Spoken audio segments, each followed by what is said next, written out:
Hello, and welcome to Conversations Worth Your While, a show in which I chat with the really cool people about interesting topics to spark, inspire, and motivate personal and professional change. And today's topic is Be a Better Leader Today. And this conversation is worth your while if you'd love to be a better leader today, starting today, but you don't have the time to research leadership, or maybe leadership by trial and error hasn't been working for you, and you want an in depth understanding of leadership because it's important for you and for your team and for your organization to be effective. And every second, you get a chance and a choice of where to put your energy. So let's put it today into being a better, more effective leader. And today, what we're going to cover is why situational leadership, and that means fitting your leadership style to the situation, isn't always the answer or the only answer, and why it doesn't always work. We're also going to talk about, are leaders born or are they made? Do you have to be a natural born leader to be effective, or can you develop as a leader? And then we're going to share with you something that will work for every leader in every situation. And I know that sounds intriguing, so stay with us. Let's start with some introductions. I'm Linda Bucher. I'm a heart centered master coach, a mindset mentor, a transformative speaker, and an author. And if you are excited about making a positive impact of the world, and you feel that there's this bigness inside of you, and you want to do more, be more, and have more joy, more fun, more balance, and more impact, then you want to connect with me, and I will help you to unleash that bigness inside of you and give your gifts to the world. My gift is lighting the way for those who are meant to be lighting the way for others. And I love to help you do this. And today I have the pleasure of being joined by Dr. Kellum of Kinetic Leadership Consulting, where he helps people and companies apply kinetic leadership and lead space awareness. What is that? I'm going to let him tell you. Dr. Kellum, thank you so much for being with me on Conversations Worth Your While. I would love if you would expand a little bit on who you are, what you do, who you do it for, and why it matters. Linda, thank you so much for having me here today. I'm thrilled to be with you. I started Kinetic Leadership Consulting after retiring from the Air Force after 27 years. I served both as an enlisted and officer. And in employing weapon systems, it's all about putting your energy in the right places. So I think the true weapon is our leaders, our everyday leaders that put their energy in leading not only themselves, but their teams and organizations. So developing lead space awareness, I get to share the research I did on executive leadership. I did a qualitative exploratory study, which is a fancy way of saying I got to talk to some really interesting people, approximately 100 years of executive leadership experience, coming up with the kinetic leadership model. I love that. It's always nice that people, like, sometimes I think I just make stuff up, but you actually have done this research and, put it together. Like, my favorite way of gathering information is give me the cliff notes. That's what I want. I want the cliff notes, or spark notes, whatever they call them nowadays. Yeah. I want to know, like, you do the research and then tell me what you found. So I'm so glad to have you here today with us so that we can talk a little bit more about leadership, but in a way that is been proven through your research. So, okay, so the first thing we're going to touch on is there's this widely accepted practice of fitting the leadership style with the situation, right? But I know you're taking it one step further, and that you said there's actually a phenomenon that can be applied by every leader in every situation that they can start right now, which we're going to get to because that's the drum roll. Wait for it at the end, right? But tell me about your fascination with leadership. How did it start? And what did you kind of learn along the way? Linda, I found myself being a student of leadership, kind of looking back at, after I retired, and some of the first professional military education courses that you go to, you learn different leadership styles. And that situational leader, I was fascinated with the one that you kind of mentioned, to where if you're working with someone who's an expert in an area, but you're being very directive to them on how that style is really not going to work. Your competency level is so high, maybe you don't need so much hands-on. So just that very short example, I was blown away. I was like, okay, it's not just trial by error. It's not just, okay, I was born with certain capabilities that maybe I'm an extrovert, or, I like to get out there and, and find, the answers on my own and dig around and get dirty. So that was the first time I really leaned into learning a little bit more about the leadership as a phenomenon. And when I say phenomenon, I think of it as I've seen successful leaders be put in a different situation and not succeed. And us be kind of like, wow, I kind of thought that was going to go a little bit better. We've also seen junior, leaders, someone that's just in basic training. Well, it's your turn to lead, follow, or get out of the way.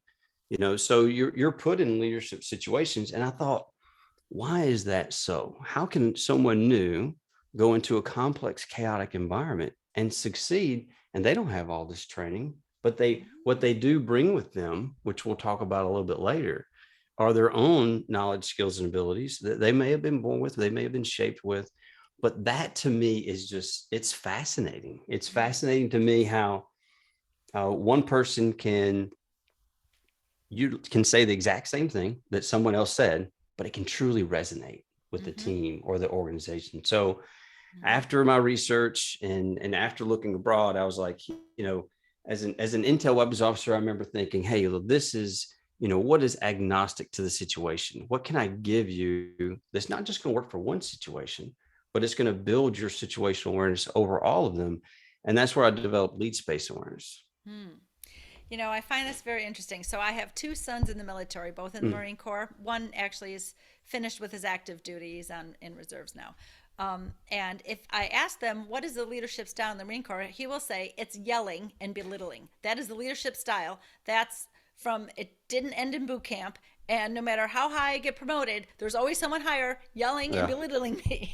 So, his leadership style, as far as what they're saying, is nothing like the research that I know you've done.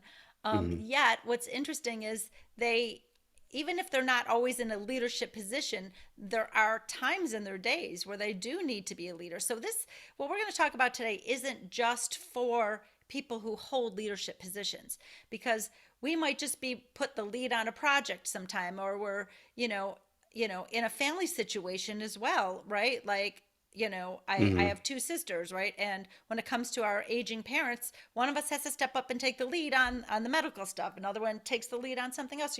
So there's always times in our lives where we need to take the lead. So yeah. if there's a way that there's like, there's something I can do that's effective all the time, like, I'm gonna finish listening to this Yeah. webcast. I gotta know what this is. Right? And I'm excited to share it with everyone. And it resonates through not just the organizations, it's like different disciplines and different, industries. But I remember being at the whiteboard, when I first came up with this, or just really had that, I won't call it an aha moment, but things are really coming together. And then you tried to stamp it or apply it, and you're like, hey, this is really working. I was talking to my nephew, and he was like, wow, so you mean like this? And he started like applying it to, his industry and how they think. And I was like, exactly. Sometimes whenever I kind of get stuck in, I'll get stuck in a creative rut sometimes, and I want to do this or do that. I was like, well, wait a minute. Let me use my own lead space awareness. Let me develop this. I'm going to use my own tool. And okay, aha, Uh-huh. this is something I'm lacking in. I want to do more of.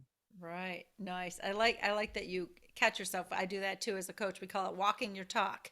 If you're like, oh Yeah. crap, I found something in my own way. I'm gonna need to get out of my own way, and then we call it walking the talk. So, Yeah. all right, good, beautiful. So, okay, so let's move on to like leaders. Are leaders born or are they made? Do we have to be a natural leader? I know natural leaders. I admire them. Um, and one of my favorite, I'm probably going to get it wrong, but it's a quote. And it says, and I don't know who said it. I really should look this up, but it said, um, if you want people to help you build a ship, make them love the sea. Okay. I'm picking Because up they're what you're not going putting to down. I love get it. building a ship. There's Right. nothing Right. fun about Yeah. building a ship. It's the why. Why are we building a ship? Because I Make them love love the floating. Yeah. sea. I want to get out. I want to go explore the world. I want to get on this ship and go out there, right? Right. That's how you, right? So that is like something we can do as leaders, right, Hmm. as well. And and that's something that I believe can be learned. I think leadership can be developed. Tell me what you've discovered in your research and what you think about this topic. Linda, that's really big. The development word that you throw out there, the born versus made.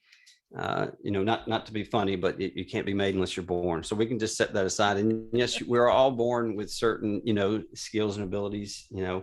But to your point, a lot of these were ones that were developed from either our parents or our peers and things. So it's both, but I lean more towards the leadership development. As you say that, and you tell me about your boys, I remember I'm thinking of a case study. There were these identical twins, and they were both given the same problem. And then one, they're brilliant twins. You know, they were very capable. One went over here and figured everything out for themselves. The other went to the field and talked to people who were doing and got some people who didn't agree with them. So I would ask you, who do you think had the better product? But you kind of see where I'm going with there. Mm-hmm. So, in that sense, it reminds me of one of my participants during the study that in today's environment, you know, there's no problem that there's not a co-production of solutions. You know, just you and I speaking today, we come from very different walks of life. When I say leadership, we think, you know, born or made. We think different things, but we could come together and see where we're in violent agreement, where we need more of, and what we need less of. So, leadership development to me is the key for every person, every organization, every team. If we're not consistent, you know, we all agree that if you're not consistently learning, then we're not getting better. Then we're slowly, you know, retrograde, if you will. So my question to those who are maybe watching this video and going, I'm on top. I'm the executive. I am executive leadership. You know, that person, and whether they're a CFO, CLO, CI. So my question to them would be like, well, when you got to the top, how did you start developing your people? How did you teach the knowledge, skills, and abilities, whether your own capabilities or where your perspective of how to approach, you know, the organization? How did you do that? Are you building more executives? Are you being building more effective leaders? So Mm-hmm. I could go on and on. I love that. I think developing your leaders is the greatest return on investment that anybody can do for themselves, their team, or their organization. So when you open with that, you got me fired up, Linda. When you open with the situational leadership thing, what we're preparing for with kinetic leadership model and building your lead space awareness is we're preparing you for when that unknown thing happens, when that bolt from the blue, when that black swan happens, and you're like, hey, we were never prepared for this, or we've never seen this before. So you can go back into your lessons learned and, you know, a lot of the after actions. You know, throw in the term that you're in. Every organization has that. Hey, if you don't fill out the black and white paperwork, you know, it didn't happen. So that we can build on those learning points. That is the absolute biggest takeaway. Mm. So I love a couple of things that you brought up. First of all, I love that you brought up that leaders don't act alone. Leadership isn't a singular role at all. Um, you know, in order to be an effective leader, there these relationships and bringing in, you know, a collective and that the collective expertise and all the different styles that the people bring to the table. When you consider all of that, that's an important piece of being an effective leader. And then the second thing that you brought up, which is also very beautiful, is just because you've risen to the top doesn't mean you're done. So that all these things that you learned that have made you a more effective leader, then to pass those on, because that's for the good of not just the good of the person or the team or the organization, but Mm-hmm. you know, in everywhere. Because no, I always say, you know, who we are, is this as individuals, is we bring that everywhere we go. So if we're an effective leader in our jobs, we're also a better effective leader at home. When it's our turn to take the lead, doesn't mean we're the boss. You Mm-hmm. know, like, I Yeah. mean, well, I might be the boss of my house, but Yeah. you know, but Yeah. not true. Anyway, but it's really, we can bring these skills into everywhere, all these different aspects of our lives. We like to think we can compartmentalize, but we really do not. We're not that good. Everything Yeah. is more of a horizontal layer, right? And Well. so, um, you know, when we're helping to develop other leaders by what we've learned, and that could be leading as a mother, right? That could be, you know, Mm-hmm. leading as a scout leader. That can be leading amongst your siblings when it's time to take the reins on something, right?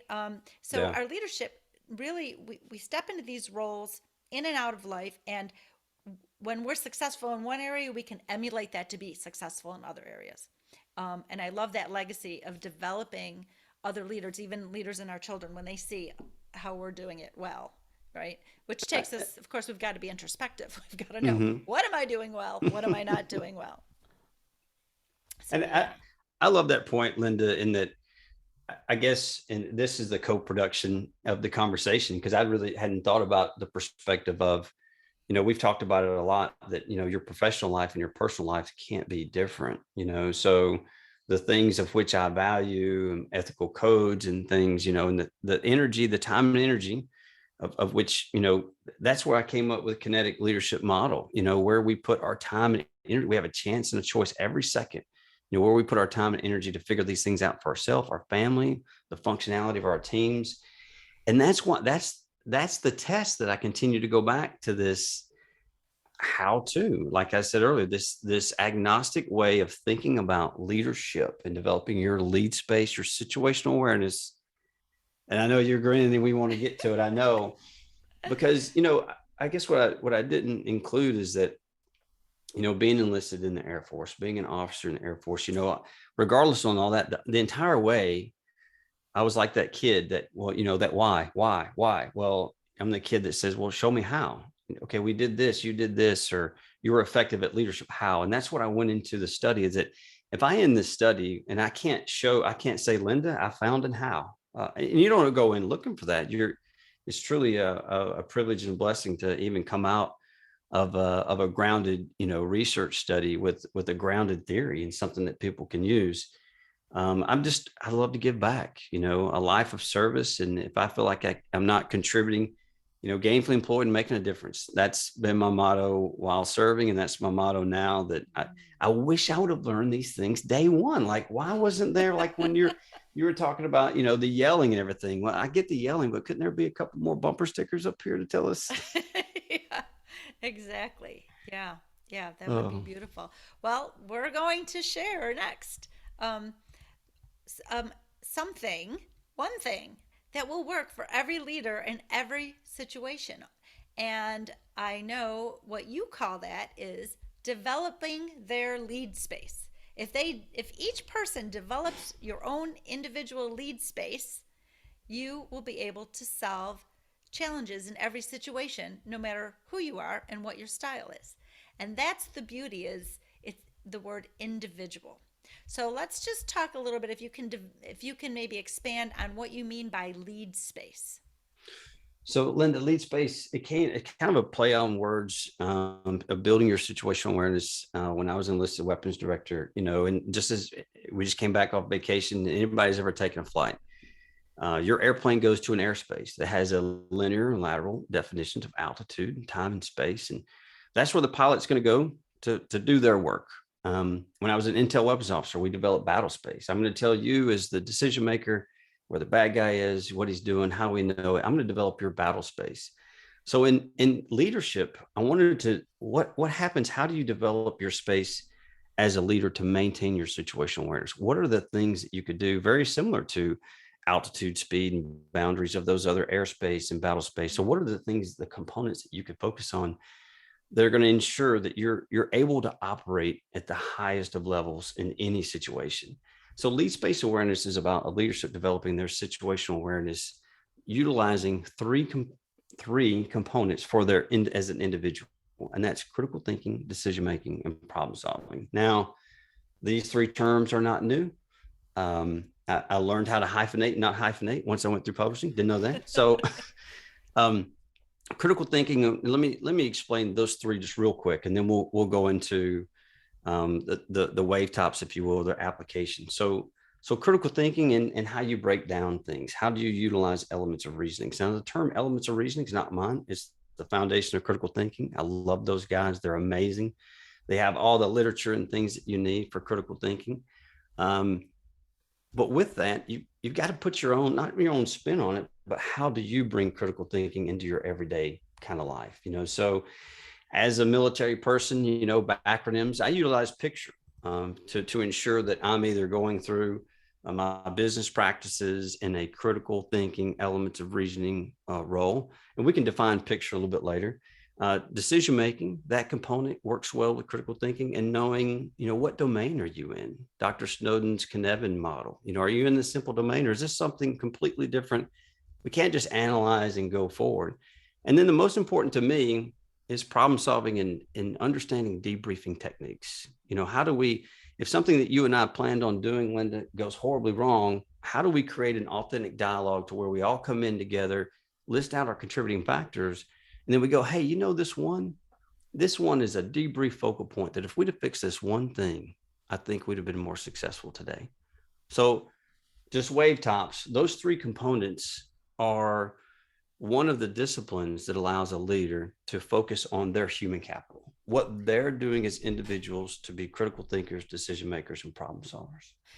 Okay, so if I were going to synopsize this, I would say lead space is a mental model that an individual determines what are my individual ways of critical thinking, what are the elements of reasoning that I use when I'm critically thinking, Mm-hmm. what is my way of making decisions, because everybody makes decisions differently, right?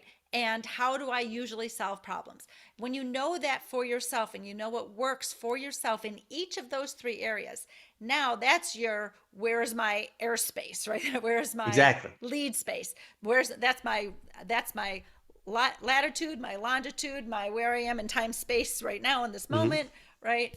And so those are the places to visit and to know who you are as an individual and what works for you. And this is what makes this model work for everybody in every situation. It's because it's individualized. Mm-hmm. So we can all read books on critical thinking. We can all read books on decision making. We can all read books on problem solving, right? But Mm-hmm. we know intuitively what works best for us. So I know I do not make good decisions under pressure. I know my decision making has an element of feel to it. I Mm-hmm. need I need to feel into things because my intuition is pretty spot on. I always like to say your gut instincts are right whether you follow them or not. They're always right. If you look back in time, you'll be like, it's true, right? So part of my decision making is checking in with my gut. That's the way I do it. That's not how everybody does it. Mm-hmm. Um, problem solving. Some people make a list. I don't make a list. I'm more spatial for certain problems. I was a computer programmer in a former life, and so the if then else, like that's kind of like the There's a way. statement for it, right? There's Yeah, I'm output, right? Right. always, branching off and this, so it's just the way I do it, right? And so everyone's individual and we all see people. You can even see in your own children. This one solves a problem that way, that one solves a problem this way. What's our natural abilities? Mm-hmm. And that's really at the center of, you know, where I start with my clients as well when I'm helping people give their gifts to the world. And I love that you're giving your gifts to the world already. It's beautiful. Um, what are my gifts, and you know who am I now, because who you are Mm-hmm. now is not who you were 10 years ago, not even Mm-hmm. close. What you want now is not what you wanted 10 years ago, and maybe not what you're going to want 10 years from now. What's important to you, your values, things kind of develop and change, and we're kind of busy being who we think we're supposed to be, and so shedding that is hugely important. And those are a lot of those obstacles that can be in the way, so that you don't know, how am I a critical thinker, what kind of decision making does work for me, what kind of problem solving works. When you're Mm-hmm. too busy trying to be everything for everybody else, you won't find these answers. So in my business as a coach, we're shedding the obstacles that are getting in your way, to Mm-hmm. moving forward in a way that is effective and making a difference. And that's what leaders want. They want to be effective and they want to make a difference. So if you are a leader and you find that that's kind of all mucky, how do I do this? I don't know. I'm not sure what has, it's probably there's some crap in the way, and we need the crap removal service to get that out of the way, Yeah. so that you can discover, who am I and what really works for me. How do I critically think? How do I make decisions? How do I solve problems? Right. So that And would be a good way of maybe synopsizing what you're saying. oh, great job, A plus. If Thank you. this yeah, if this were a class, you did very well in that critical analysis dialogue. All right. Very good. And it makes me think of, to your point, and that's why I love these conversations. It's not about one person. Leadership's a team sport, so we're talking about the human capital in developing your knowledge, skills, and abilities for critical thinking, decision making, problem solving. But there's another component to this to where we reach out, and it's more about the social capital. So Mm-hmm. how do we connect with those relationships? How do we build those roles and drive those responsibilities? And this is how the Connect leadership model works together. And it's while it's no just one thing, these things in concert, in both what the individual leader can do to sharpen their saw, if you will. Seventh habit, I believe. And and the same thing goes for learning these as a continuum. We've all learned the 7 habits of highly effective people, and Mm-hmm. how to make them a continuum of maturity, right? That you learn one very well, and then you learn how it works well with the others. These components are very similar from the research study, that a lot of times when talking about not just the individual leader, but a lot of times the participant during my study, when I talked about interrelationships, interagency partnerships, they changed that word to relationships.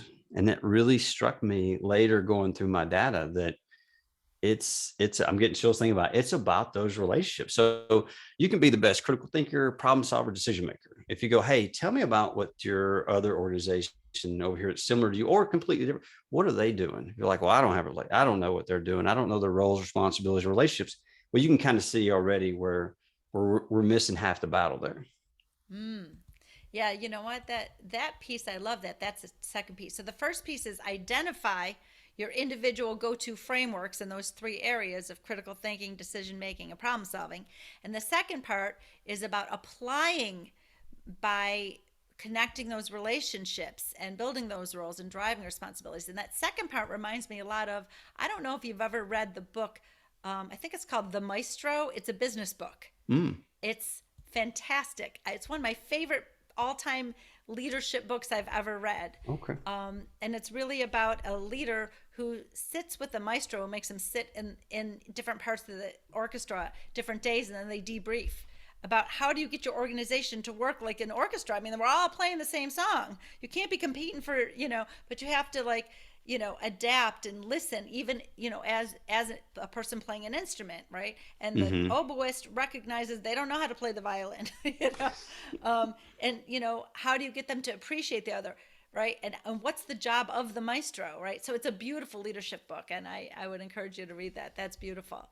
But here's my question. If somebody wants to be led through this process of identifying their individual go to frameworks and how to actually apply their energy in the social and human capital, I know that you've developed a model.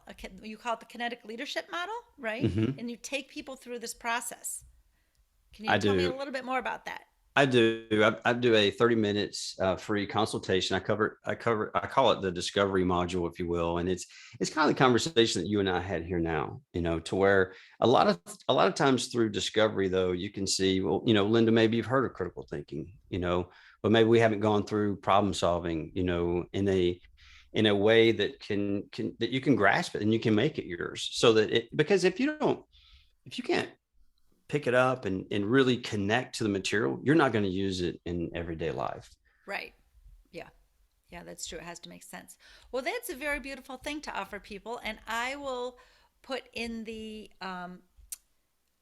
description how someone can go about talking with you for half an hour to actually have you, have them understand this model better and how they can use it to develop their own leadership. So thank you. That's very beautiful. So I appreciate that. I think it's about that. I want to offer that, Linda, because it's really the application to meeting people where they're at right now. I've got a lot of examples and stories, and you and I could probably talk all day, but I don't know that specific thing that's hanging up either that existing leader that's faced with a problem, they just can't crack it, or someone who knows that tomorrow they're walking into a new challenge. Hey, Linda, you're great at this. I'm going to put you over here because I know the knowledge, skills, and abilities that you've got. And if you're looking for help, phone call away. Mm-hmm. Yeah, yeah, yeah. It's beautiful. I love that you brought up this. Leadership is a team sport. That's probably a number one takeaway for people to think about. I don't have to do it alone. I won't be most effective doing it alone. So I think it's beautiful. Yeah. And even watching things like this, it's a good way to learn and develop. I love that it's developable for people. And once again, we all have to step into leadership roles here and there in our lives. Um, so I truly hope that what we've given today has been of benefit to the audience. I'd like to thank you, Dr. Caesar Kellum, for being on Conversations Worth Your While. And once again, I'm Linda Bucher, helping you to lighten your load, unleash that bigness inside of you, make an impact, and live a balanced, rewarding life. So, thank you also, our audience, for sharing your time with us today. So, please subscribe and remember to check the description where you'll find the contact info for both me and Dr. Kellum and free tools and resources that we are gifting you. And until next time, make sure that you've made this conversation worth your while by fueling the spark that it ignited.